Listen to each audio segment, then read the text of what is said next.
Hey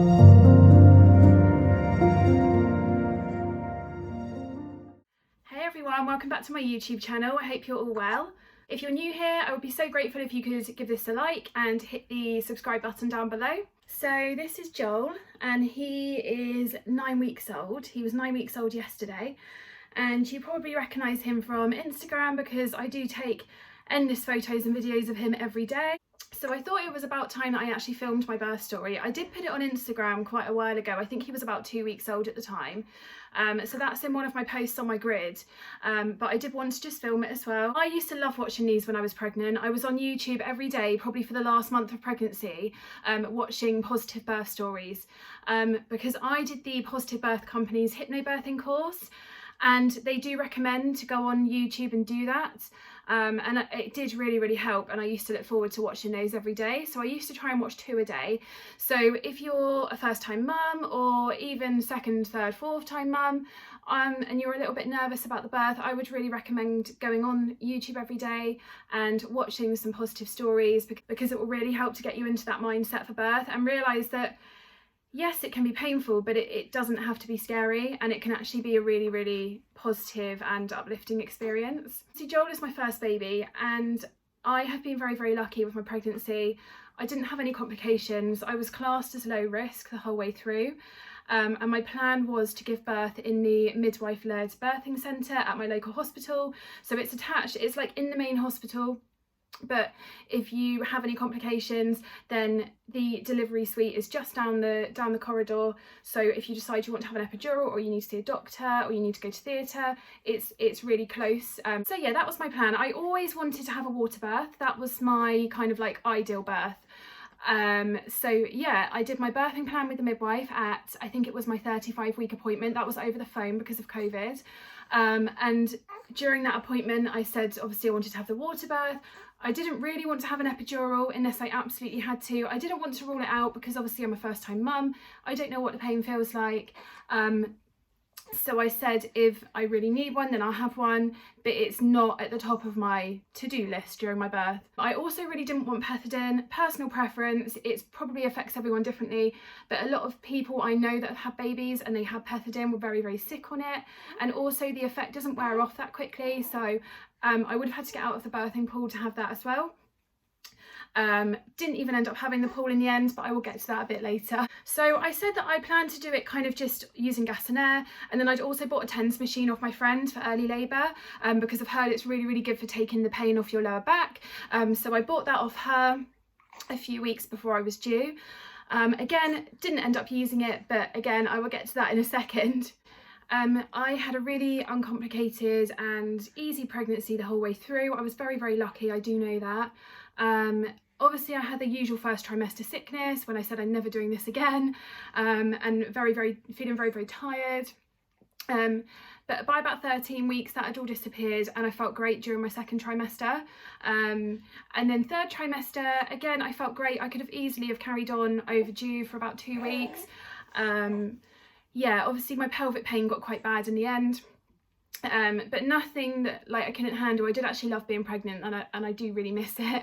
So I got to about 37 weeks and I started having like mild period type pains. Baby felt so low down, so when I was walking around it literally felt like he was going to fall out of me sometimes. My pelvic pain was like really bad at the end. I started thinking that I could possibly be early. My sister thought I was going to be early. But my due date was the 7th of July and it arrived, and it was a massive anticlimax. I remember sitting in the bath. I put some clary sage oil into my bath because apparently it's meant to bring on contractions. So I did that, sat in the bath for about an hour at like 2 o'clock on a Tuesday afternoon on my due date. And surprise, nothing happened. Then that night I woke up at 2 o'clock like I usually did in the third trimester to go to the toilet, and I remember just having like strong period type pains, like stronger than I had been getting, and I just had to sit on the toilet to like feel a bit more comfortable. So I stayed there for about half an hour, and then I went back to bed, and then I woke up the next morning and they'd all disappeared, like nothing. So my due date came and went, as I said, and it was 40 weeks plus 1 day, and I had my 40-week midwife appointment that morning. So I went along not expecting anything really to happen. They're not doing sweeps in our area at the moment because of COVID. I knew that I wasn't going to be able to have one of those, and hopefully my labour would just start naturally and I wouldn't have to be induced, because that's something that I really didn't want. So anyway, at my 40-week midwife appointment, she took my blood pressure as she normally did. And she said, oh, your blood pressure's actually gone quite high. And I've never ever had an issue with my blood pressure before, had no issues throughout pregnancy, as I said. So I was really shocked to hear that. So she said she'd carry on doing the rest of the checks during the appointment, like the baby's heartbeat and things like that. And then she checked my blood pressure again at the end, just to see if it had gone down, because she said it could have just been where I'd been rushing to the appointment. So anyway, she took it again at the end and it was still high. So she said to me she was going to come around the next day just to check it again, because when you go overdue, you're at a higher risk of getting preeclampsia. And one of the symptoms of preeclampsia is high blood pressure. So she just wanted to keep an eye on that. Next day, obviously 40 weeks plus 2 days. I've been bouncing on my ball quite a lot, like trying to get things going for the past couple of weeks. So that morning I was doing the same. And then McDonald's had reopened that day for breakfast. So Steve went and got me a McDonald's breakfast. So I was sitting in bed eating that and loving my little life. And then I decided to hoover the house. I just had this really overwhelming urge to hoover the house.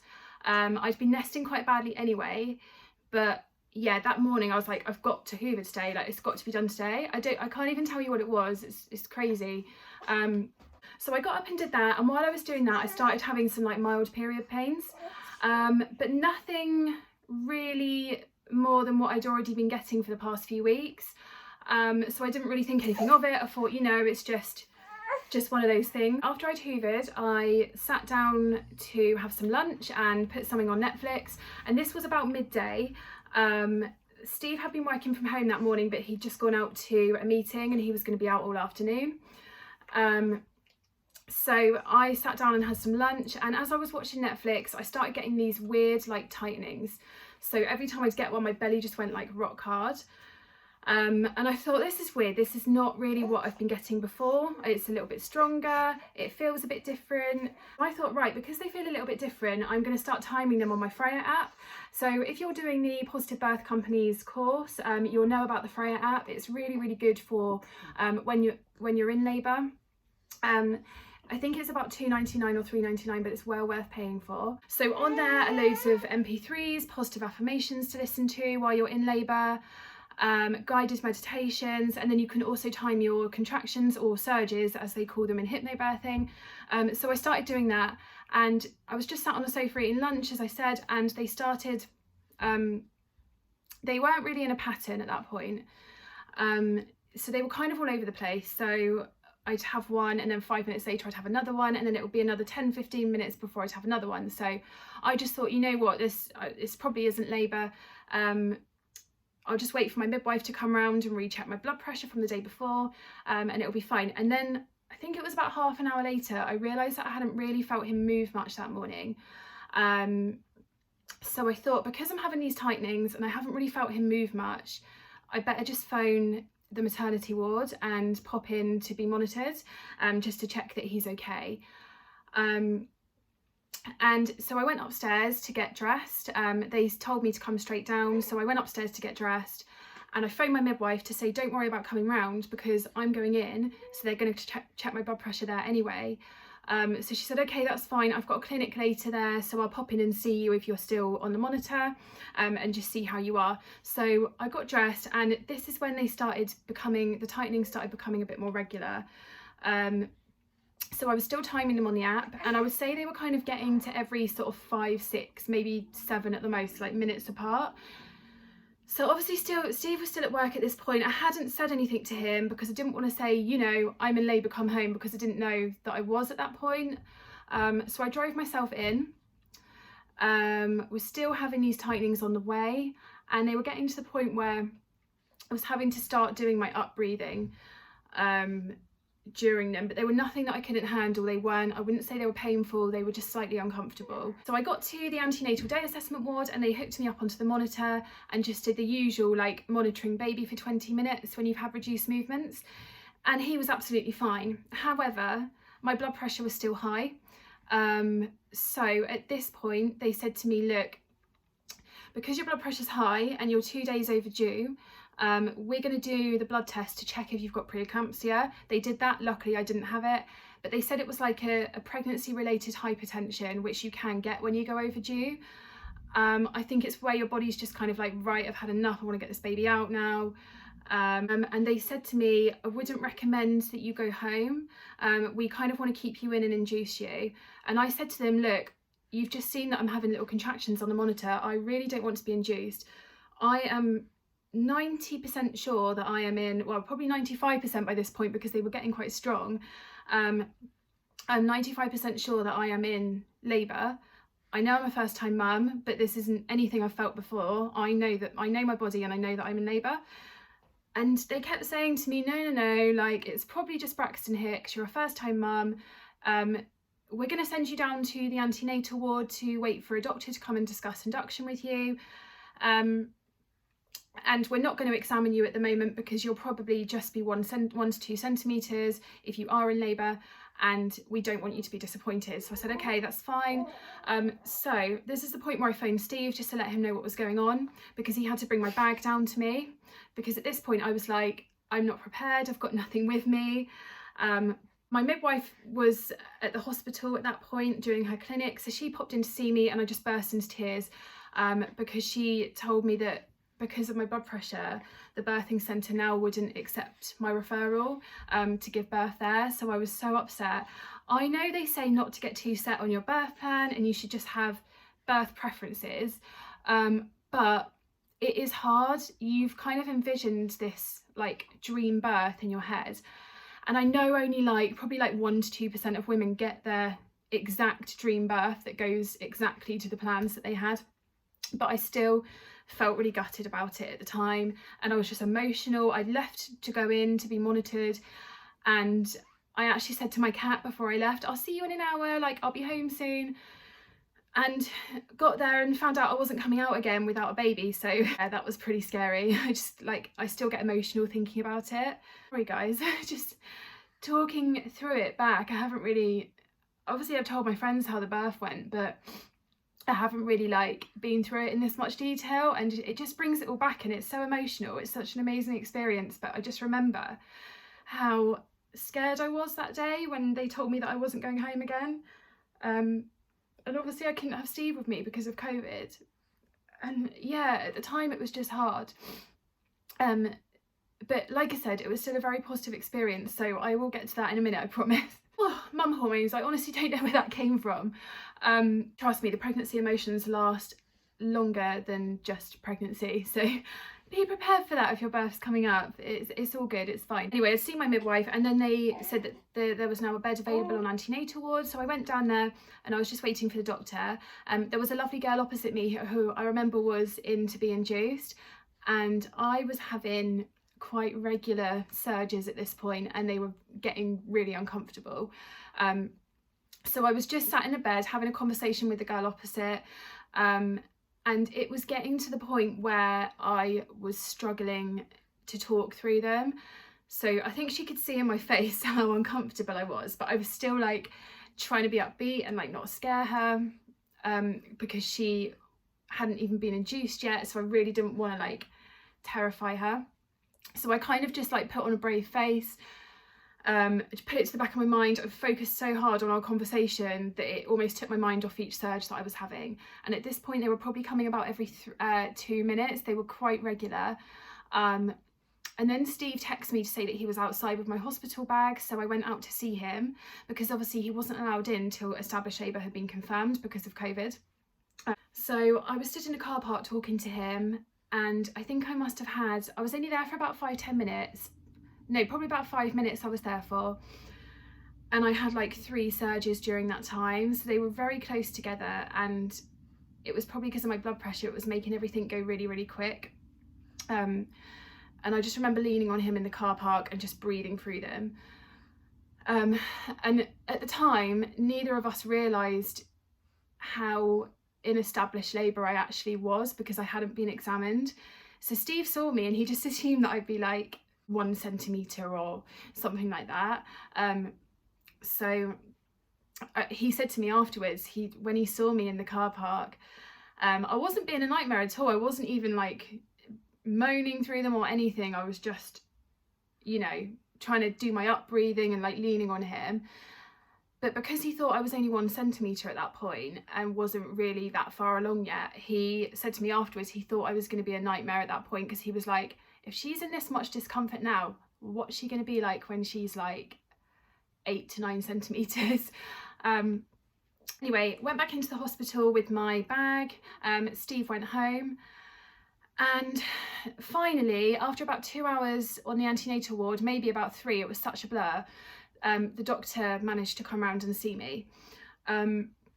So he said to me, yeah, we'd recommend inducing you. And I said, look, I still haven't been examined. I know that I'm in labour. And he was like, yeah, we'd still recommend inducing you. And I just thought, but then my friend who's a midwife and works at the hospital was luckily on shift. And she said to me, she came around to see me and she said, inducing can mean all sorts of things. It can sometimes just mean breaking your waters. But I just said, you know what, I'm just going to leave it for now and see how it goes, because I am quite uncomfortable. So all I wanted to do at that point was go home and sit in the bath. That's all I wanted to do. That was my plan for early labour, just stay at home as long as possible, sit in the bath, sit on my birthing ball, listen to my hypnobirthing, watch some Netflix, get the oxytocin flowing. That's really good for bringing your contractions on. So I said to the doctor, look, I'm definitely not going to be induced at this point. Can I go home? And he said, yeah, I can't keep you here. So if you want to go home, you can go home. And my friend said to me, she looked at me, she's like, you'll be back in an hour. So I phoned Steve and I said, I'm coming home. Can you come and get me? 10 minutes later, because we don't live far from the hospital at all, 10 minutes later he phoned me to say he was outside. And at this point I had to get the midwife to answer because I was having a really strong surge, and I was at the point where I couldn't really speak through them. So yeah, the midwife looked at me, and as I got up to go home, she looked at me, and at that point I had another surge straight after. And she said to me, how long have you been having them this close together? And I said, I don't know, they probably ramped up in the last half an hour, 20 minutes or so. And she said, okay, because you're going home, I just feel safer if I examined you before you left, just in case. So I don't mind examinations. I'd agreed to examinations during labour. Some people don't like them. She examined me and it was absolutely painless. I didn't feel a thing. So that was a positive. A lot of people are worried about the examinations. I think it all depends on the midwife that you get, but I honestly did not feel a thing. And so she examined me, and she kind of did a little laugh, and she was like, no wonder you're in so much discomfort, you're 5 centimetres dilated. At that point I burst into tears again. I couldn't believe it. I'd only been at the hospital for 5 hours, and most of the time I was just sat in the antenatal day assessment ward waiting for a bed on the antenatal ward. There was no way I thought I would be that far into labour. I'd probably been having the tightenings in total for about 6-7 hours, so it wasn't long at all for a first time mum.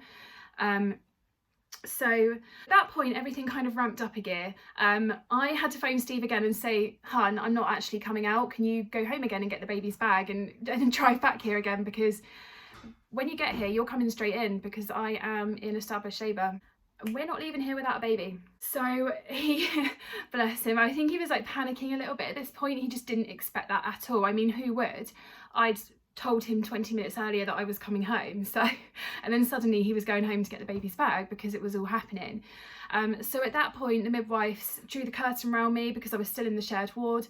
They told delivery suite that I was coming down, so they started cleaning the room ready for me because one had just become available, and they wheeled the gas and air canister straight in so I could get straight on the gas and air. So I remember my friend just saying to me, sorry, I'm getting emotional again, I just can't believe you've done that. I can't believe you've got to 5 centimetres with no pain relief whatsoever on your own, because obviously Steve wasn't there with me.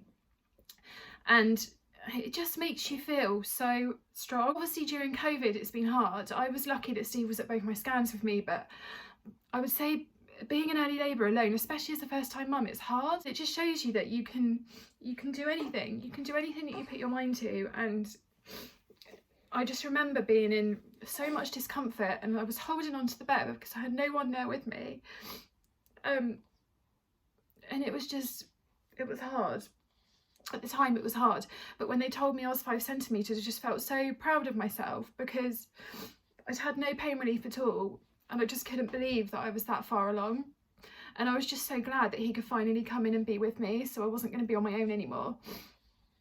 Seriously, never doubt yourself, because it really is mind over matter. I didn't know for sure that I was in labour, so I just assumed that I didn't need any pain relief. So because that was at the back of my mind, I was able to just get through those early labour contractions just with my up breathing, and it really does help.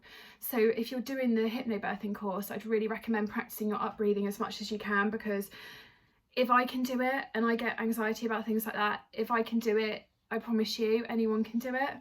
Right, sort myself out. The emotions are real, guys. I mean, it's the most amazing experience you'll ever go through in your life, and it is emotional talking back about it. It really is. So I will pull myself together now and I will get on with the story. Definitely wasn't expecting to cry today, but that is postpartum hormones for you. They come out of nowhere. So I think it was about half an hour later, a room was finally available. Because my friend was on shift, I was so lucky. She knew how much I wanted to water birth, and there was only one pool room available on the delivery suite. Because obviously I couldn't have the birthing centre and most of their rooms have pools. She knew how upset I'd been, so she made sure that I got the only room. Apparently they put me in like a really rubbish room, and she was like, no, Hayley's not going in that room. I was so grateful to her. I didn't even ask. She was just really, really sweet, and she said, I've got you the best room because I know how upset you are. So yeah, I had the pool room. They were just getting it ready because a lady had just come out of there. So that took about half an hour, and then it was all cleaned up and they wheeled me through in a wheelchair because I couldn't really walk at this point. And I just remember as soon as they wheeled me into that room, Steve was there waiting for me, and it was, oh my God, what is wrong with me today? But Steve was there waiting for me, along with my midwife Harriet. So that's the first time I'd seen her. She was really, really lovely. And they'd set up the room for me with like all of my birth preferences because Steve knew what I wanted. So they'd dimmed all the lights, they'd put all of the electric tea lights on, they'd put my birthing playlist on.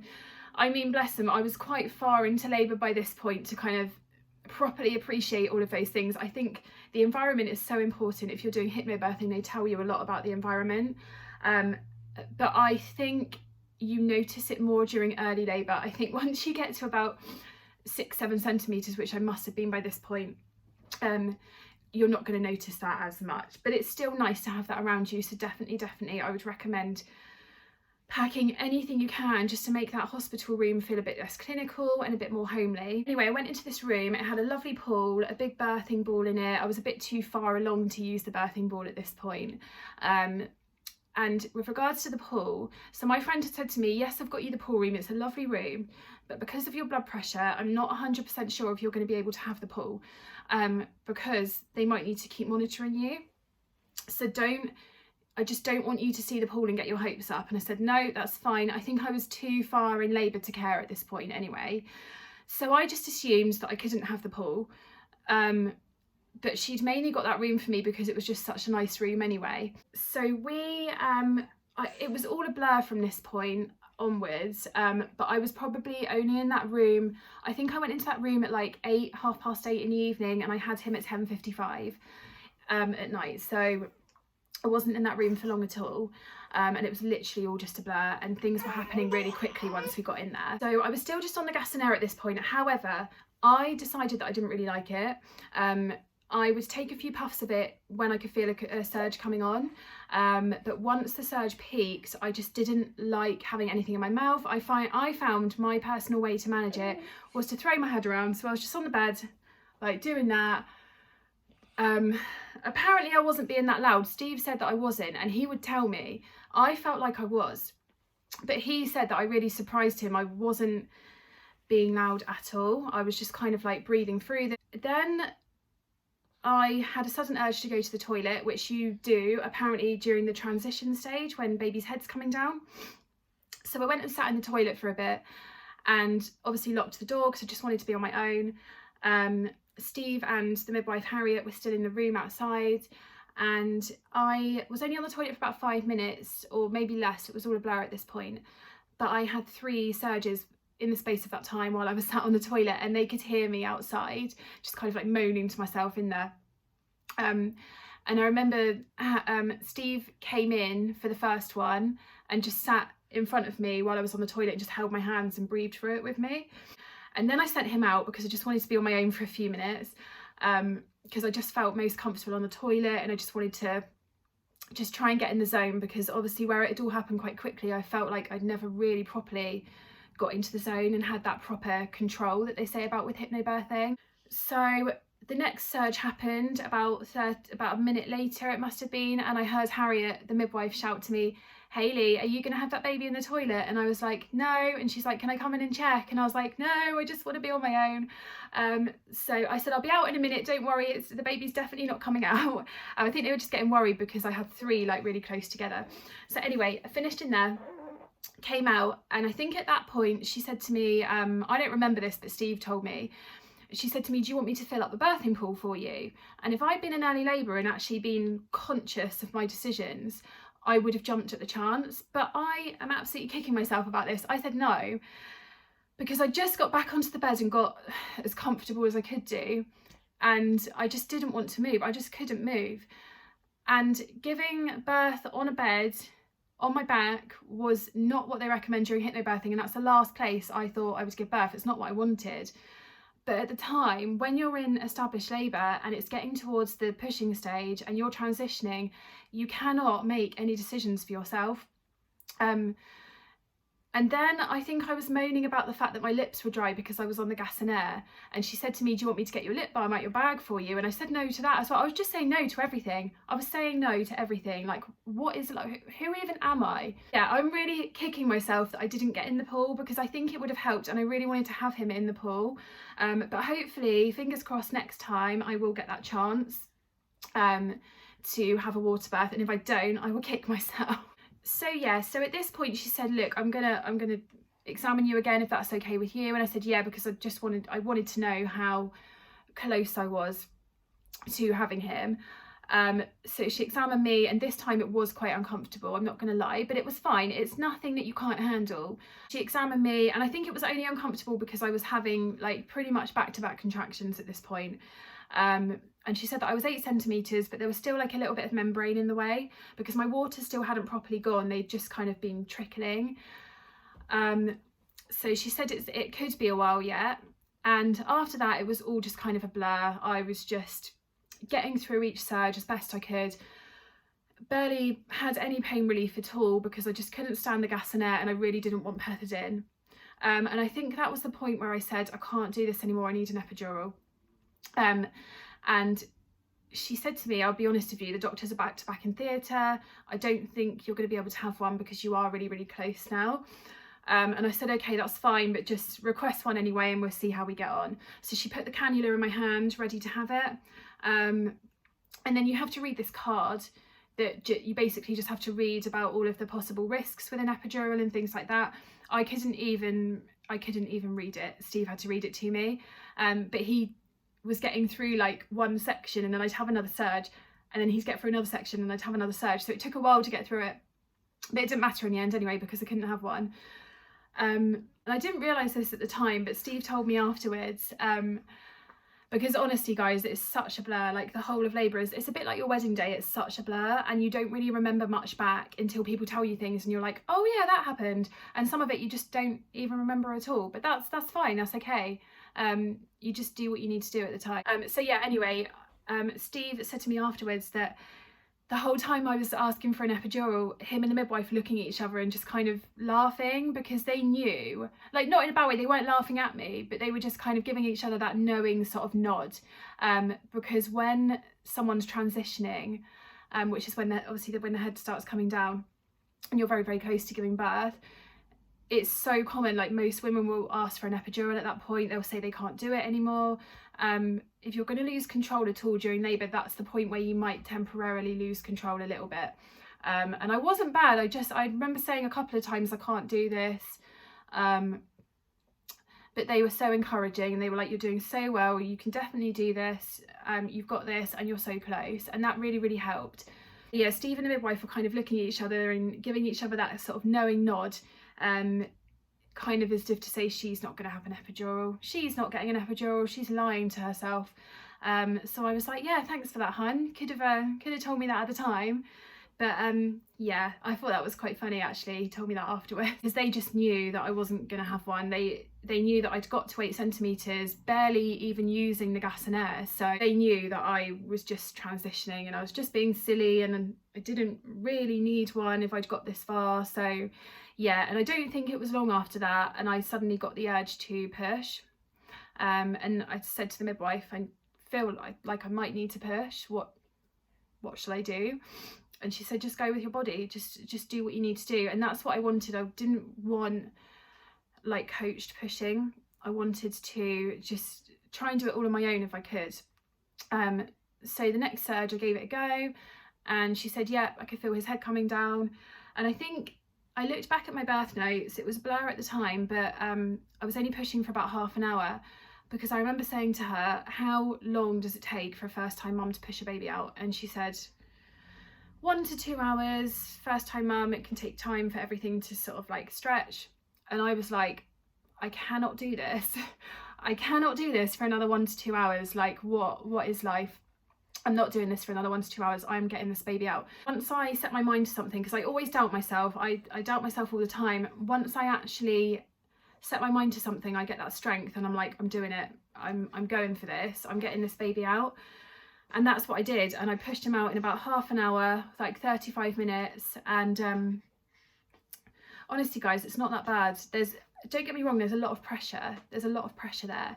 But I would say the surges at the end, because they're so back to back, they are worse than actual like the baby coming out. So yeah, then little Jolie was born, and we didn't know the gender, which was lovely. So it was really nice. Steve told me the gender as soon as he came out. We kind of knew that we were having a boy anyway. I just had a feeling. But it was so lovely finding out at the birth. It definitely makes you push better, I think. So yeah, that was lovely. And then we were so lucky actually, because with COVID, the birth partners normally have to leave like, I think it's like 2 or 3 hours after the birth, sometimes a little bit less. But because the ward was full and it was 10:55 at night, the ward was full overnight, so we got to stay in our delivery room till 7 o'clock the next morning when my midwife went off shift, and that's when she took me up to the ward and Steve had to go home. Because of my blood pressure, I'd had to stay in for 24 hours after the birth just so they could check that it was going down. And the first blood pressure she took after I pushed him out, my blood pressure had gone right down. So it just shows what pregnancy can do to your body. I also lost like 10 chins overnight and all of my water weight, so you feel so slim as soon as you give birth. Like, you've still got baby weight on you, but all of your water just disappears overnight and you just feel so slim again, and it's amazing. So yeah, it was really lovely. We got to stay in that birthing room overnight, and you are literally just on a high when you've just given birth.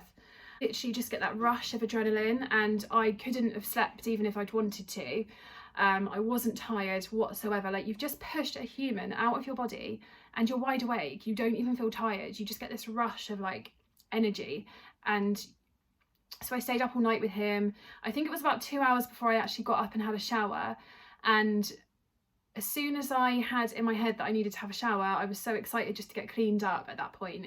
So I got up a little bit too quickly and went into the shower and just felt like I was going to pass out. Luckily I didn't. But yeah, just bear that in mind, like, get up slowly. You've just given birth and obviously lost quite a lot of blood, you're still bleeding. So yeah, just be careful when you get up, because I did go quite lightheaded at that point. And I remember as soon as I had him, I just needed sugar. I didn't want to eat at all during labour, but I just wanted to demolish, like, I think I demolished like the 2 packs of jelly babies that we had in our hospital bag. Guys, trust me on this one, take snacks, like take sugary snacks, you will need them.